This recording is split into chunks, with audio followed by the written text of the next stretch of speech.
दोस्तों, आप सभी के लिए कई सारी महत्वपूर्ण अपडेट निकल के आई हैं। तो पहली अपडेट आपके सामने है।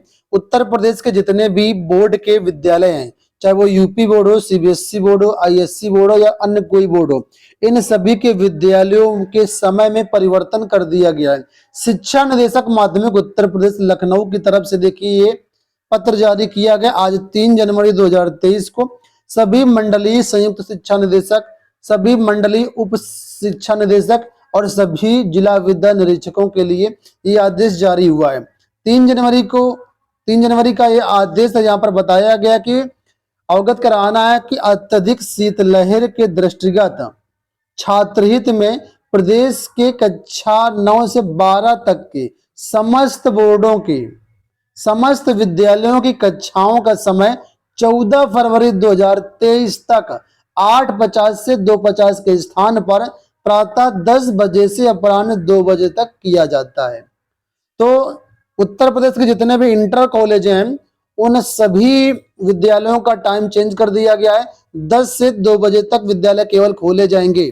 और आप लोग जानते हैं कक्षा 1 से 8 तक के जो विद्यालय हैं वो ऑलरेडी बंद है, क्योंकि वहां पर विंटर वेकेशन हो चुकी है। 31 दिसंबर से 14 जनवरी तक, 15 को संडे, 16 तारीख को विद्यालय खुलेंगे, है ना, उसके प्राइमरी जूनियर वाले। और इंटर कॉलेज हैं, इनका समय बदल दिया गया है, 10 से 2 चलेंगे विद्यालय।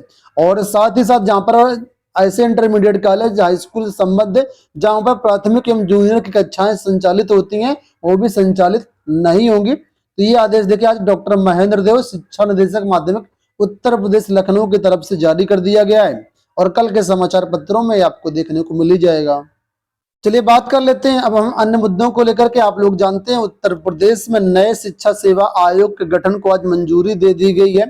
मुख्यमंत्री जी की अध्यक्षता में बहुत सारे अधिकारियों की उपस्थिति में आज जो है एक मीटिंग हुई। मीटिंग में निर्णय लिया गया कि उत्तर प्रदेश में विभिन्न लेवल की भर्ती के लिए अलग अलग बोर्ड संचालित हैं। जैसे कि शासकीय इंटर कॉलेजों में जो भर्तियां होती हैं वो चयन बोर्ड के माध्यम से होती हैं।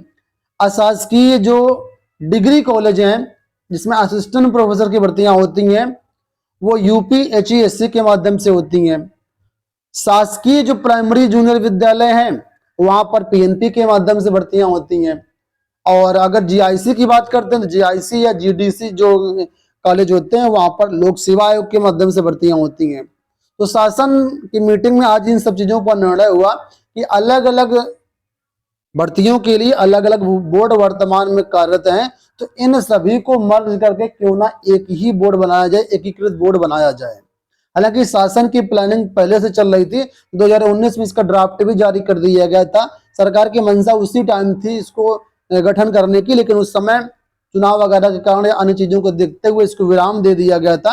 लेकिन अब सरकार इन चीजों को जो है एक बार फिर से बहाल कर दिया है और आज आदेश जारी कर दिए गए हैं कि नया आयोग बनेगा। उस नए आयोग के माध्यम से ही सारा कुछ देखने को आपको मिलेगा। प्राथमिक स्तर की जो टीटी परीक्षा होती है, उच्च प्राथमिक स्तर की जो टीटी परीक्षा होती है जिसको आप यूपी टेट कहते हैं, ठीक है, ये नया आयोग ही यूपी टीटी परीक्षा को करवाएगा और समय पर करवाएगा। ऐसी यहाँ पर व्यवस्था की जा रही है। आश्वासन यही, वादा यही। अब आगे आयोग किस तरीके से काम करता है वो समय बताएगा। जिस तरीके से आपने देखा होगा ग्रुप सी की भर्तियों के लिए यूपी ट्रिपल आयोग का गठन किया गया। अब यूपी ट्रिपल की कार्यप्रणाली आप सब लोग जानते हैं, सबसे सुस्त आयोग यूपी ट्रिपल है। अब ये आयोग बनेगा, देखना होगा अच्छी तरीके से काम करे, सब हम सभी तो यही चाहते हैं। तो कुल मिलाकर के जो भी यूपी टेट की परीक्षाएं होंगी, अब जो भी टीजीटी पीजीटी की परीक्षाएं होंगी, जो भी असिस्टेंट प्रोफेसर की परीक्षाएं होंगी, जो भी सुपर टेट की परीक्षाएं होंगी, वो नया आयोग ही करवाएगा। ठीक है, तो नए आयोग के माध्यम से ही अब सभी प्रकार के शिक्षकों का चयन होगा। यहाँ पर एक बात अभी ये नहीं बताई गई क्लियरली कि जो जीआईसी की भर्तियां होती हैं, खासकर एलटी ग्रेड और जीआईसी प्रवक्ता की, वो ये नया आयोग करवाएगा या लोक सेवा आयोग जो वर्तमान में करवा रहा है वही करवाता रहेगा। और जो गवर्नमेंट डिग्री कॉलेज होते हैं जहां पर असिस्टेंट प्रोफेसर की भर्तियां होती हैं, जिसको जीडीसी के नाम से जानते हैं, इसका भी अभी क्लियर नहीं कि कौन भर्ती करवाएगा। हालांकि जहां तक मुझे लगता है कि 2018 में पहली बार लोक सेवा आयोग को एलटी ग्रेड का जिम्मा दिया गया था, तो हो सकता है जब एक इंटीग्रेटेड बोर्ड बन रहा है सभी प्रकार के शिक्षक भर्तियों से, तो हो सकता है एलटी ग्रेड और जीआईसी की भर्ती भी इस आयोग के पास पहुंच जाए। मैं ऐसा एक अनुमान लगा रहा हूं, जरूरी नहीं कि पहुंच ही जाएगा, क्योंकि आप लोग देखे हैं कि अभी समीक्षा चार्ता का मामला क्लियर नहीं है और लोक सेवा आयोग ने इन भर्तियों को कैलेंडर में भी जारी नहीं स्थान दिया है। तो ऐसा हो सकता है। आपका इसके बारे में क्या कहना है? क्या एलटी गेट भर्ती, जीआईसी प्रवक्ता भर्ती या government degree college assistant professor भर्ती ये नए आयोग से करवाई जा सकती हैं? अपने विचार कमेंट बॉक्स में बताइएगा। खैर हम लोग बढ़ते हैं अगली न्यूज की तरफ। यहाँ पर मामला ये है कि भाई सरकार कहना कि जो तीनों बोर्ड हैं अलग अलग काम कर रहे हैं, इस वजह से इन सबको मर्ज करके एक बोर्ड बनाया जाए। मर्ज करने का सिंपल सा मतलब ये है कि इनको सम्मिलित कर लिया, इनको आपस में विलय कर दिया जाए और इसके बाद नया उत्तर प्रदेश शिक्षा सेवा चयन आयोग बनेगा। तो अगर विलय होगा तो जाहिर सी बात है इनका अस्तित्व खत्म हो जाएगा। इनका अस्तित्व खत्म हो जाएगा। अस्तित्व होने के बाद नया बोर्ड सामने निकल कर आएगा। तो फिर वर्तमान में जो टीजीटी पीजीटी भर्ती परीक्षा होनी है, जो असिस्टेंट प्रोफेसर भर्ती परीक्षा होनी है, इन भर्तियों का क्या होगा? कौन इन भर्तियों करवाएगा? भाई वर्तमान में तो टीजीटी पीजीटी भर्ती चयन बोर्ड ने जारी किया है, तो इसकी परीक्षा को तो चयन बोर्ड को ही कराना चाहिए। असिस्टेंट प्रोफेसर विज्ञापन संख्या जो आया जिसमें 1017 पद है, ये वर्तमान में यूपी एचईएससी को ही कराना चाहिए। लेकिन अगर ये आयोग भंग हो गए तो फिर परीक्षा कौन कराएगा? क्या नया आयोग कराएगा? और अगर नया आयोग करवाता है तो फिर परीक्षा पैटर्न सिलेबस का क्या होगा?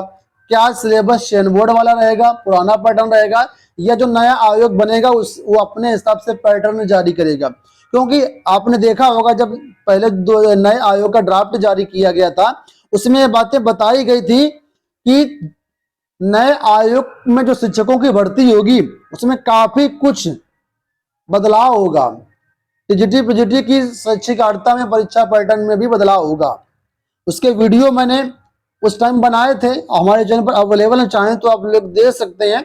और नहीं तो इस पर मैं कल एक वीडियो बनाऊंगा जिसमें आपको बताऊंगा कि जो नया शिक्षा सेवा चयन आयोग है उसमें टीजीटी पीजीटी की भर्ती किस प्रकार कराए जाने की व्यवधान है, किस प्रकार परीक्षा करवाई जाएगी, उसमें कैसे सिलेक्शन होगा, है ना, क्या व्यवस्था दी गई है, और असिस्टेंट प्रोफेसर की क्या व्यवस्था दी गई, सुपरटेट की क्या व्यवस्था दी गई है। इन सभी के परीक्षा पैटर्न बदल जाएंगे नए आयोग में। ठीक है, तो ये एक बड़ा प्रश्न है कि आखिर परीक्षा करवाएगा कौन। हालांकि आज जो सूचनाएं निकल के आई हैं उसमें ये बात नहीं कही गई है कि चयन बोर्ड और ये बोर्ड आज से ही भंग कर दिए गए हैं। कब से भंग होंगे, कब नया बोर्ड अस्तित्व में आएगा? अब क्योंकि अभी नए बोर्ड में जो है ना तो चयन मतलब मेंबर वहां पर है और ना ही अध्यक्ष है नए बोर्ड में जिसका गठन की बात कही गई है। तो फिर अस्तित्व में कब आएगा, कब से तीनों बोर्ड भंग माने जाएंगे, ये सारी चीजों पर अभी पर्दा नहीं खुला है। और जब पर्दा खुलेगा तब सारी चीजें बिल्कुल क्लियरली समझ में सामने आएंगी। फिलहाल आपका इनके बारे में क्या कहना है कमेंट बॉक्स में जरूर बताइएगा। और मैं एक नए आयोग का जो पूरा चयन प्रक्रिया रहेगी इन सभी भर्तियों की, उनका वीडियो कल आपको मिल जाएगा। लिंक मैं इसी वीडियो के डिस्क्रिप्शन बॉक्स में प्रोवाइड कर दूंगा, देख लीजिएगा।